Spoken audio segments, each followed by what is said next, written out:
John here, Shoreline Fishing, and fishing here with worm and bobber like I usually do. But I was watching YouTube and I saw some invasive species videos, and so I figured I would join that fun craze and do one for Lake Simcoe. So I'm going to do a little speech on them, or whatever you want to call it, clip on them, and I'll show you what they look like. So the first one I'm going to do is a snakehead, northern snakehead. Now, like I said, I'm always looking at my bobber. They look just like a bowfin, and most people, when they catch a bowfin, think they got a snakehead, and vice versa, which is really hurting the bowfin population. But I'll show you a bowfin also, so you can tell the difference. Bowfins have the circle, like the peacock eye on their tail, have a longer bottom fin, and snakeheads, well, look like snakes. Their teeth are full of, their mouth is full of teeth, and like very, very sharp teeth, and they eat pretty much anything.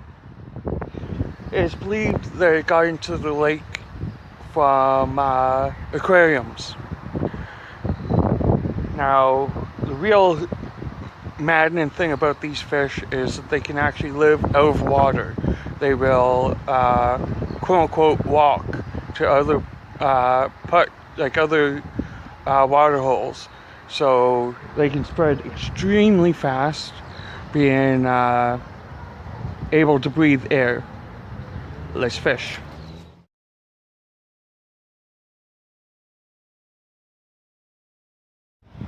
Here's a little perch.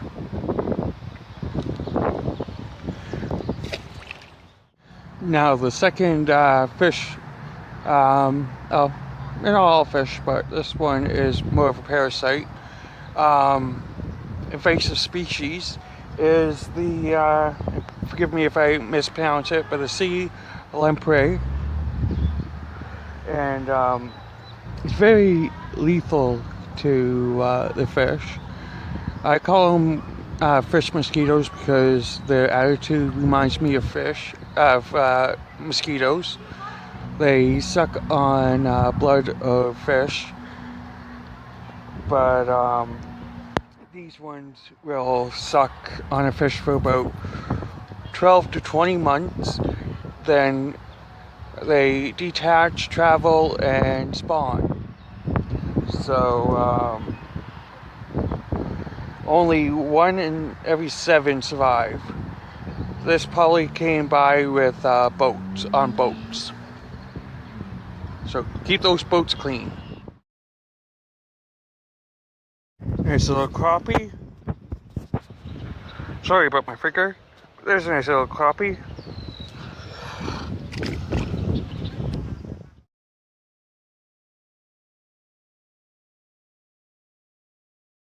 So here's a nice little sunfish here. Set him back. And I'm going to talk about something most fishermen know in Lake Simcoe, and that most swimmers know, and that's zebra mussels. Again, they probably came by boat. So again, keep your boats nice and clean of mud and any other thing, because you never know what might be traveling lake to lake. But I think everybody knows what zebra mussels are. They're just mussels that sit flat against the bottom of the lake. The problem with them is that, besides the fact that they take the oxygen away and release toxins when they seed, or when they breed, I should say, but they also take valuable spawning spots from the fish. There's also another kind that's basically the same thing, I just can't pronounce what it's called, and they're the ones that stand upright. Both of them are very sharp, both of them cut swimmers' feet. Let's fish. Now here's an example of a invasive species right here, and that's a goby. And it is actually illegal to release those things, use them for bait. It's rumored that they came over from England and from UK on boats, but I believe personally that because they're so small that, and there's also rumored on the internet that they were brought over to use as bait, and that seems most likely than them traveling freshwater over the salty Atlantic. So they eat mostly fish eggs, and obviously that's not good for the local, but lots of fish love eating them. Unfortunately, they do eat a lot of eggs.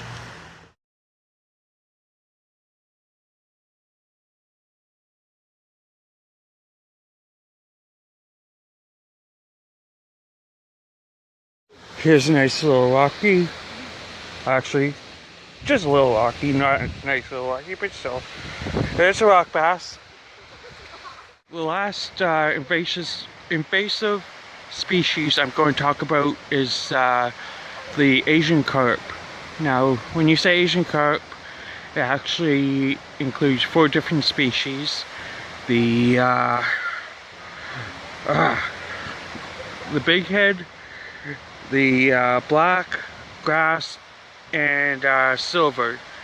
Now, this one was brought over for sport back a long time ago, down in the southern states, and through years and years of different floods, it moved its way up to the Great Lakes, and through waterways and stuff like that, made it up to Lake Simcoe, and has dominated for a long time.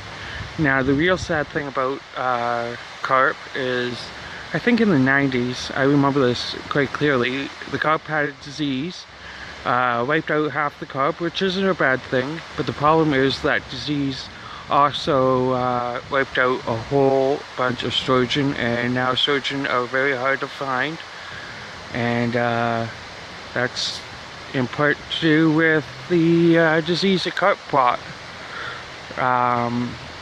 Well, the carp didn't bring it, but they caught it and spread it.